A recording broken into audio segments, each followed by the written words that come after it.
Hi, I'm Gabriel Spoley Jr., author of the First Book of Gabriel, Seeker of the Light, subtitled.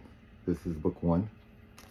This is the just published original screenplay for the First Book of Gabriel, Seeker of the Light. Now, to get across the story without wasting too much time, that's not too easy. Gabriel is special. This follows a prophecy that says when nature could no longer take the abuse of man, a newborn of unknown blood will walk among us, led by the divinity of elders. He will change the world. Gabriel is that person. And he's a hybrid, unknown father. Mother died of childbirth, adopted by a rich philanthropist in Coral Gables, Miami-Dade, Florida. The adoption arranged by the Pope and his number one lawyer, who becomes Uncle Zito to Gabriel. So the Pope's been watching this kid since he was born. We start off in a story where he's 32 years old. At 12 years old, Gabriel started having a recurring dream. The dream's gone for 20 years. It's always been the same. Gabriel, it's a horrific dream, but initially it starts off with him walking across the sand in the desert, high noon, soaking wet, walking up and down dunes, dehydrated, and he's on top of a dune and he's seen some sparkles on the sand below. And he goes down to investigate, and it's ammo casings, and it seems to be like little pieces of body parts just sinking into the sand. And he reaches down, he thinks he sees a dog tag or something, and he reaches down being curious. And when he does that, he triggers a trapdoor. He falls down into a cavern that leads down to a tunnel, down to a burial chamber. And in the burial chamber, it's a big round room, and there's a circle in the middle and a step down. And then in the lowest circle, there's a big stone sarcophagus. And it's sitting on a black marble block. And the sarcophagus is chiseled out to be a knight in armor with holding the sword, a real sword, here, going down toward its feet, and a chainmail head covering with the open face. So when Gabriel gets closer, he sees it's not a man's head, it's a lion's head with 7 eyes. And the sword, the luster of the sword is like pulling him to it, right? Now this is the dream, right? And he goes and he touches it, and all of a sudden he's locked onto it, and he sees a vision that disturbs him greatly, explained in the screenplay. And he yanks his hand from the sword, and the lion standing before him. and the lion grabs him and tosses him up on one step up on the top of the outer circle, and pretty much at sword's length. And he takes the sword and he roars that makes the whole place rumble, and Gabriel's equilibrium is like being affected by the loud roar that this beast does. And he swings the sword as to behead Gabriel, and he does a full swing and crashes the sword into the chest of the sarcophagus. And the sword is embedded into the concrete. And then Gabriel looks at the beast, and the gash appears across the beast's chest.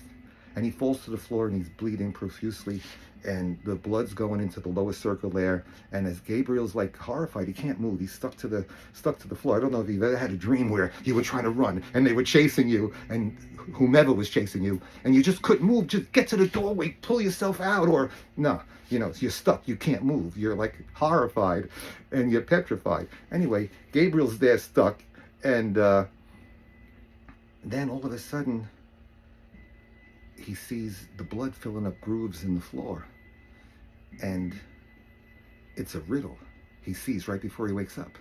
Now, when the lion swings the sword, that's the end of the dream that Gabriel's been having for 20 years. The opening of our story at 32 years old, the dream he's having tonight, it fulfills the dream, and he sees a riddle. He sees what happens, and he's usually soaking wet when he wakes up from the dream, and he goes to take a shower. Now, the the big thing about this story is there's six guys that were unlikely to be best friends, and they're all in this together. You know, they room together in a dorm with Gabriel and his best buddy in one room, and two guys from Manhattan, New York on one side, and two laid-back guys from LA on the other side. Very, very unlikely people to be hanging out. The two guys, one's a trained assassin and a gigolo, and the other one is a high-end architect with fancy cars and supermodels, and they're good looking, and they have girls like a revolving door going in and out. The two guys from LA, it doesn't really become known outwardly, but everybody sort of realizes that they're gay and they're a couple. And Gabriel, he runs the foundation that, you know, he grew up in for humanitarian aid, raising money. He has a big estate, and he's in the newspaper with politicians and movie stars. So he's like one of the most eligible bachelors in Miami, but he's sort of like, you know, a loner. He stays in the house most of the time. And his best friend Josh, who hangs out with him, they have a tower room. They smoke a lot of reefer together growing up. And Josh is dark-skinned, Lebanese, curly black hair, built like somebody that can run through a brick wall. He has a scholarship as a running back to playing football. So, you know, they're in the middle room. The two gay guys from LA that become archaeologists are on one side, and the two womanizers are on the other side. And they spend 4 years together and become the best of friends. That's the glue that holds this whole story together, because they all become part of the story. Now, you have that call when Gabriel goes to the shower. A call comes in. It's one of the guys from LA. It happens to be that they know Gabriel's planning the 10-year college reunion, but they became archaeologists. They got a grant. They're in Jordan, okay? And they come across a tomb that they get into because it's unguarded, overhearing a conversation at a cafe, and they get in and they get out right away. But Paul's calling Gabriel because it's the tomb that he's been dreaming about for 20 years, right down to the seven-eyed lion crusader. And as Gabriel had the dream and it changed, Paul and Thomas find the tomb that he's been dreaming about. That is the catalyst that propels this whole story forward into 4 motion pictures, 4 years of a miniseries. It's a 4-book series, and each book has enough for a whole year of shows or a full-length motion picture. That's the way I wrote it in my head. Anyway, so hey, then the adventure begins, man. The two guys in Miami pick up the two guys in New York. They get over to Jordan. Wild scene at the real tomb. 2 of them get arrested. The others get to the airport and fly out to the next place they need to go to, Turkey, the lost city of Derinkuyu. Gabriel has an encounter there that propels him to Sicily, Palermo, the Capuchin monastery. In the Capuchin monastery, in the 1600s, they ran out of burial space. This is all real shit. They ran out of burial space, and they started offering mummification with bodies on display in the catacombs. In the catacombs of the Capuchin monastery today, there are 8,000 mummified bodies on display. And they even had a special option where you could pay extra to have your clothes changed periodically to be updated with the new fashions. Okay, it's considered one of the most disturbing, macabre places to go to, because there's babies in baby carriages with the baby skeleton with skin stretched over the skeleton and hair. I mean, it's okay. So Gabriel goes there. Now Gabriel's becoming enhanced as this story goes on from a drug overdose that happened in Rome before they flew to Jordan, and he's able to do different things as the story goes on, but he's able to tap into echoes of the past. And in the Capuchin monastery, he has an encounter with 3 Italian women from the 1600s, a young, beautiful woman, a middle-aged woman, and an old woman. And then he ends up in the ancient cemetery in Athens, the ancient cemetery Kerameikos, where in the museum there's a large white marble bull. It's an homage to Dionysus, but it's really like an interactive library. Gabriel can tap into anything that has information, because the information's been left there by people that his DNA is made to tap into, you know. And since he could tap into a virtual world and create whatever interaction he wants to absorb the information that the bull has to give him, he makes himself and the bull go walking down the shore in Athens along the Mediterranean with the blue water coming up, and him and this big giant marble bull are having this conversation about all the things in nature that man has fucked up big time, and then he's led to the Saint Peter's Abbey and cave churches in the catacombs in Salzburg. These are under the Monsberg Rock is like the top of a small mountain, and there's a castle on top, just like in a Cinderella story, a Disney story. Big castle, beautiful, and then you have this monastery underneath with these catacombs and cave churches, and Gabriel is told to go to the top cave church, which is the Maximus Cave Church, and there'd be an area where only he could enter, and he just walks through the rock where that area is and goes down into like a military base or a living base for people not from here that were living inside the mountain. And in the bottom of the base, in a giant room that's like,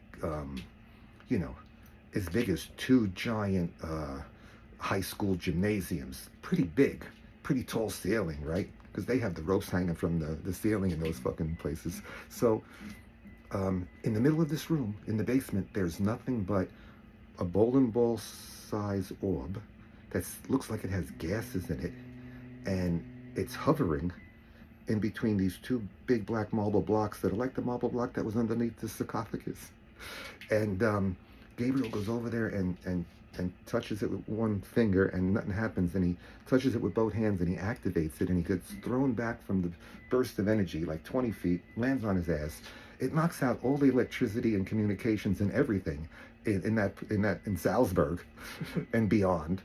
And the globe, the orb, is now the size of this giant room, and he's within it, and a foggy gateway sort of appears between the blocks, and a figure walks through, and he has this encounter that explains to him everything that this is about up to this point, what he's meant to do, which is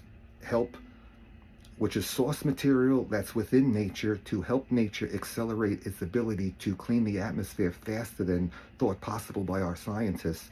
And if he can get that going, and in turn get the damage we're doing to happen lower than the rate nature accelerated can heal it, it'll be going in the right direction, because now it's going in the wrong direction, and everybody can see that for themselves, and also to understand the true meaning of the word God, and how they have their own word for what God means, but they tell Gabriel all the interactions that the people have had on this planet were with visitors like him, who are not God or have anything to do with God, because God's not an entity or a form. God is the energy of the universe, original creation, everything that happens, and that has no form.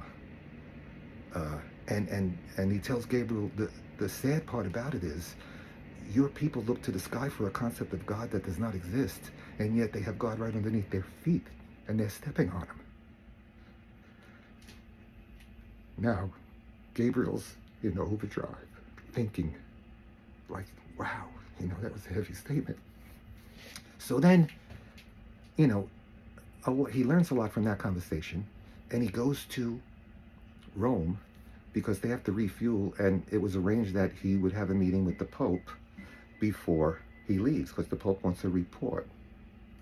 He's letting them use the jet and paying for the fuel, and it's at his disposal. The Pope wants a report. The Pope meets him in a place that's arranged by the lawyer, in a big walk-in freezer that's not being used, that's turned on to 70 degrees, with a little table, 2 chairs, and a light, and Gabriel goes in there. The Pope's waiting for him, and they have a meeting in private.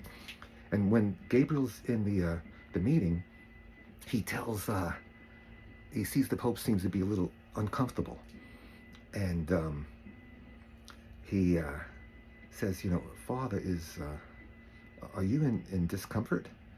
And the Pope tells him, I have a kidney stone that's too large for them to bombard with their machines. I need surgery.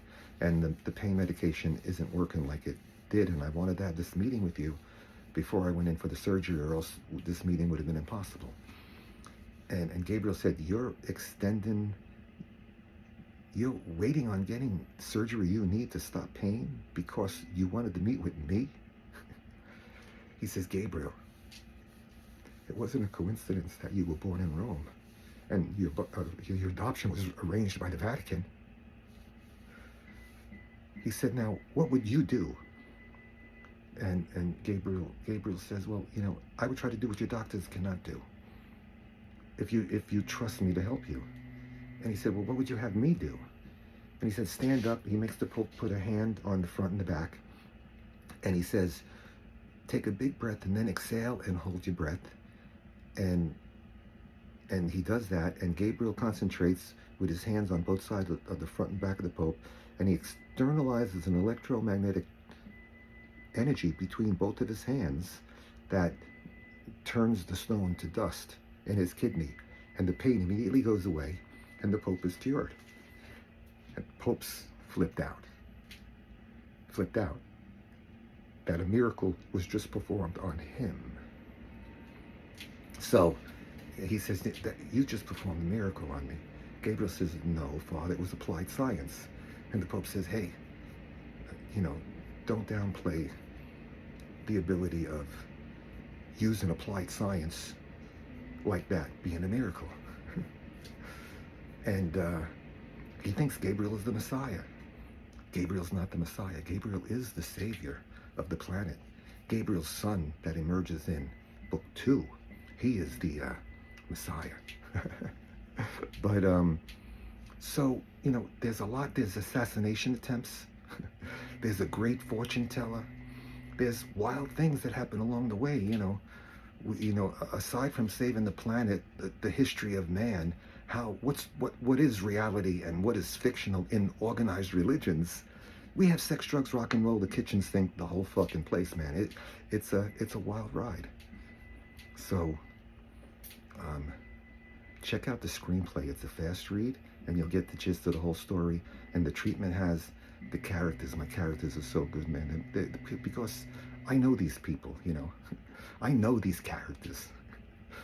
So I hope you enjoy it.